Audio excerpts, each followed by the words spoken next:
ఈనాటి స్వర్ణాంధ్ర స్వచ్ఛాంధ్ర కార్యక్రమానికి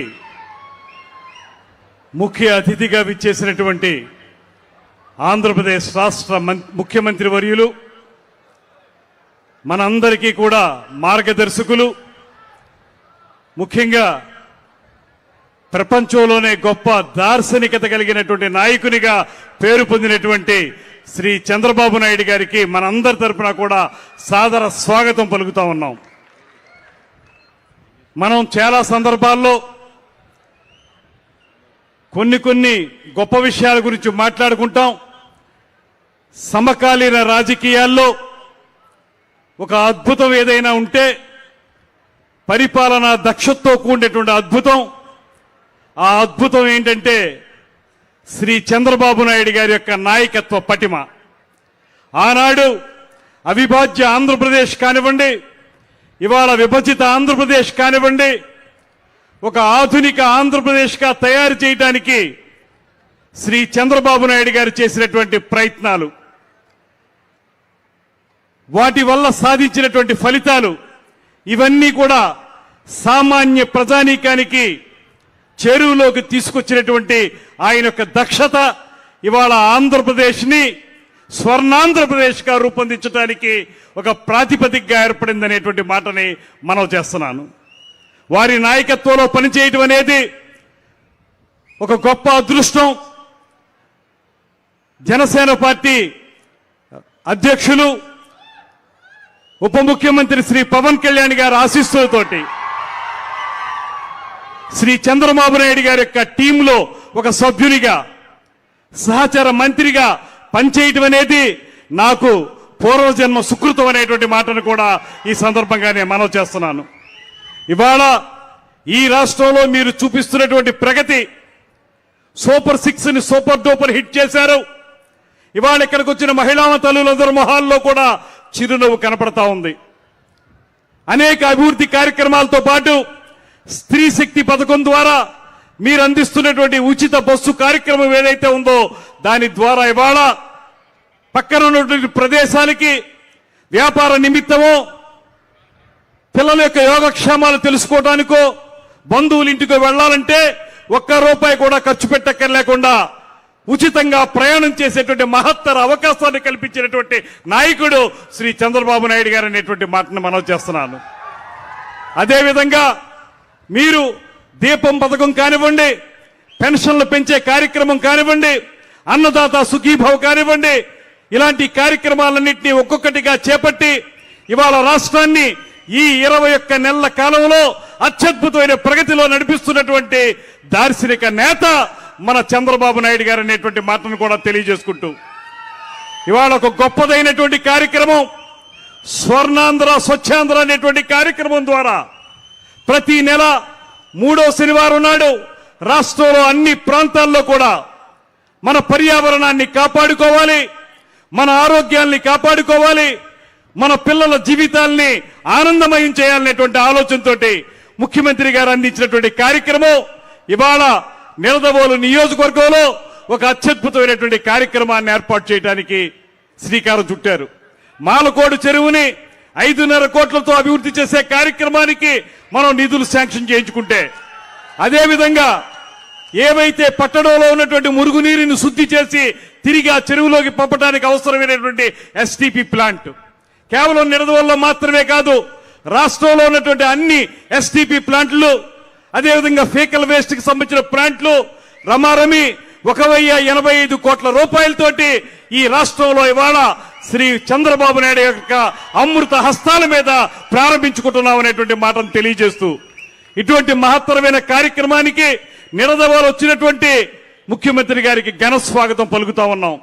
మీరు నిడదవోలు పట్టణం మీద ఇంత అభివృద్ధికి ఈ నియోజకవర్గం నోచుకునే విధంగా చేస్తున్నటువంటి కార్యక్రమాలు కొనసాగింపుగా ఇప్పటికే రమారమి ఈ 21 నెలల కాలంలో మీ యొక్క ఆధ్వర్యంలో మీరిచ్చినటువంటి సహకారంతో రమారమి 500 కోట్ల రూపాయలతోటి పట్టణంలో కానీ 3 మండలాల్లో కానీ అనేక అభివృద్ధి కార్యక్రమాలను చేపట్టామనేటువంటి మాటని ఈ సందర్భంగా తెలియజేస్తూ, అదేవిధంగా సంక్షేమ కార్యక్రమాలు మీరు తొలి నుంచి ఇచ్చే విధంగా సంక్షేమాన్ని అభివృద్ధిని సమపాలలో రంగరించి అద్భుతంగా తీసుకెళ్తున్న విధానం ఇవాళ మహిళా తల్లుల మొహంలో గాని, యువత మొహంలో గాని, సామాన్య ప్రజానిక మొహంలో గాని ఆనందాన్ని చూపిస్తుందనేటువంటి మాటను కూడా తెలియజేస్తున్నాను.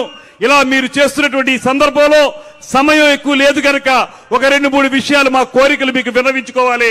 ఒకటి, ఇక్కడ ప్రధానంగా ఈ నిడదవోలుని తాడేపల్లిగూడెన్ని కలిపేటువంటి మన కంసాలపాలెం దగ్గర నుంచి మాధవరం వరకు ఉండాల్సిన వంతెన, ఎర్రకాలం మీద ఉన్న వంతెన అది కొట్టుకుపోయింది. దాన్ని వెంటనే మనం ఏర్పాటు చేస్తే దానివల్ల 2 ప్రాంతాల వారికి ఉపయోగం ఉంటుందనేటువంటి మాటని తమకి మనవి చేస్తున్నాను. ఇవన్నీ కూడా ఇప్పటికే తమకి విజ్ఞాపన పత్రం రూపంలో గతంలో ఇవ్వడం జరిగింది. వాటి మీద దృష్టి పెట్టాల్సిందిగా తమని కోరుతా ఉన్నాను. అదేవిధంగా చిన్నకాశీ వంతెన నిర్మాణం, ఇక్కడ మనకి నిడదవోలులో ఉన్నటువంటి చిన్నకాశీ, అక్కడ రమారమి 30 నుంచి 40 వరకు ఆలయాలు ఉన్నాయి. ఆ ఆలయాల దగ్గరికి వెళ్లాలన్నా లేకపోతే శ్మశాన వాటికి వెళ్లాలన్నా రైల్వే క్రాస్ దాటి వెళ్లాల్సి వస్తుంది. అక్కడ ఒక వంతెన ఉంటే ప్రజలందరికీ సౌకర్యంగా ఉంటుంది. లేకపోతే ట్రైన్ వెళ్లేటప్పుడు కానీ ఇతరత్ర సమయాల్లో కానీ, పైగా ఇప్పుడు ఆర్ఓబి కూడా నిర్మించుకుంటున్నాం, దానివల్ల కానీ ఎవరన్నా మనుషులు చనిపోతే శ్మశాన వాటికి వెళ్లేటువంటి కార్యక్రమాన్ని కూడా చేసుకోలేకపోతున్నాం. అందువల్ల అక్కడ కూడా ఒక వంతెన ఏర్పాటుకి కూడా తమకి విజ్ఞాపన పత్రం ఇచ్చాం. అదేవిధంగా ఇక్కడ ముఖ్యంగా 30 పడకల ఆసుపత్రి ఏదైతే ఉందో దీన్ని గత ప్రభుత్వం మసిపూసి మారేడికాయ చేసి హెచ్ఆర్ శాంక్షనింగ్ లేకుండా కేవలం బిల్డింగ్ కట్టడానికి ఏదో కంటి తుడుపుగా ఏదో ఇచ్చామనేటువంటి మాట చెప్పారు. అయితే తమరు చెప్పారు కలిసినప్పుడు ఇది పూర్తిగా బిల్డింగ్ కన్స్ట్రక్షన్ మాత్రమే కాకుండా డాక్టర్లకి, పారామెడికల్ సిబ్బందికి అందరికీ అవసరమైనటువంటి హెచ్ఆర్ పాలసీ ఉన్నప్పుడే చేయగలుగుతా ఉన్నారు. తప్పకుండా చేస్తా ఉన్నారు. దాన్ని కూడా తమరు వెంటనే అమల్లోకి తీసుకురావాల్సిందిగా ప్రజలందరి తరఫున కూడా తమని కోరుతా ఉన్నాను. అదేవిధంగా ఇక్కడ ఇండోర్ స్టేడియం నిర్మాణం తమరే ఈ మధ్య కాలంలో చెప్పారు. ప్రతి నియోజకవర్గం హెడ్ క్వార్టర్స్ లో ఒక ఇండోర్ స్టేడియం ఏర్పాటు చేస్తామనేటువంటి మాట, దాన్ని కూడా చేపట్టాల్సిందిగా కోరుకుంటూ ఇక్కడ ఆర్టీసీ బస్టాండ్ గతంలో రోడ్కమ్ రైలు బ్రిడ్జ్ లేనప్పుడు ఈ నిడదవోలు బస్టాండ్ అంటే ఎంతో వైభవంతో ఉండేది. అటువంటి బస్టాండ్ ఇవాళ ఏ రూపంలోనూ కూడా అభివృద్ధికి నోచుకోవడం లేదు. తమరు ప్రత్యేక దృష్టి చూపించి ఆ బస్టాండ్ను కూడా అభివృద్ధి చేయించాల్సిందిగా కోరుకుంటూ, ఎర్రకాలవ ఇక్కడ ప్రధానమైనటువంటి సమస్య ఎర్రకాలవ, దానికి పడుతున్నటువంటి గండ్లు గాని, దానికి ఉన్నటువంటి సరైనటువంటి విధానం లేకపోవడం వల్ల ప్రతి సంవత్సరం కూడా రైతాంగం రమారమి 10,000 ఎకరాల్లో రైతాంగం దెబ్బతింటా ఉన్నారు. దానికి ఒక బృహత్తర ప్రణాళికని తమరికి అందించడం జరిగింది ఎంపీ గారి నేతృత్వంలో, పురంధరేశ్వరి గారి నేతృత్వంలో. దాన్ని కూడా మీరు పరిశీలించాల్సిందిగా కోరుకుంటూ, అదేవిధంగా నిడదవోలు నుంచి ఎన్నగూడెం వరకు కూడా ఒక రోడ్డు నిర్మాణం, దాన్ని కూడా ఏర్పాటు చేస్తే మా ప్రాంతంలో అందరికీ కూడా ఉపయోగపడుతుందనేటువంటి మాటను కూడా తమకు తెలియజేసుకుంటూ, టిట్కో హౌసెస్ ఆ ప్రభుత్వం దుర్మార్గపు ప్రభుత్వం. గతంలో మీరు 2014 నుంచి 19 వరకు ఉన్నప్పుడు టిట్కో హౌసెస్ ని బెనిఫిషరీస్ కూడా ఐడెంటిఫై చేశారు. ఇక్కడైతే సెకండ్ ఫేజ్ లో నిర్మిస్తున్నారు. అవి ఇక్కడ కూడా ఇవ్వటానికి మీరు సిద్ధం చేసినా కూడా 5 సంవత్సరాల కాలం పాటు దాన్ని తొక్కేసి టిట్కో హౌసెస్ ని నాశనం చేసినటువంటి ఆ ప్రభుత్వానికి కళ్ళు తెరిపించే విధంగా మళ్ళీ టిట్కో హౌస్ ని ఏర్పాటు చేయాలనేటువంటి మాటని మరొకసారి తమకు తెలియజేసుకుంటూ, సమయం లేదు అయినప్పటికీ కూడా తమకి ఈ విషయాలు విన్నవించుకోవాలనేటువంటి ఆలోచనతోటి విన్నవించుకుంటున్నాం. ఏదైనప్పటికీ కూడా ఇవాళ ఈ రాష్ట్రాన్ని ముందుకు తీసుకెళ్లగలిగేటువంటి నాయకత్వం కేవలం చంద్రబాబు నాయుడు గారిలో మాత్రమే ఉందనేటువంటి మాటని మనం చేసుకుంటూ, ఒక పక్కన కేంద్రంలో ఉన్నటువంటి నరేంద్ర మోడీ గారు, మరో పక్కన మన రాష్ట్ర ముఖ్యమంత్రి శ్రీ చంద్రబాబు నాయుడు గారు, ఇంకో పక్కన ఉప ముఖ్యమంత్రి పవన్ కళ్యాణ్ గారు, ముగ్గురు కలిసి ఈ రాష్ట్రాన్ని డబుల్ ఇంజిన్ సర్కార్ గా ముందుకు తీసుకెళ్ళడానికి చేసే ప్రయత్నంలో మనందరం కూడా భాగస్వాములు అవుతాం. దయచేసి మాకు ఈ నిడదవోలు నియోజకవర్గాన్ని సర్వతోముఖంగా అభివృద్ధి చేయడానికి తమరు మాకు ప్రత్యేకమైన వరాలు ఇవ్వాలని చెప్పి కోరుకుంటూ సెలవు తీసుకుంటున్నాను. నమస్కారం. జై హింద్, జై తెలుగు తల్లి. ధన్యవాదాలు సార్. తదుపరి గౌరవ chairman AP state skill development corporation Shri Burugupalli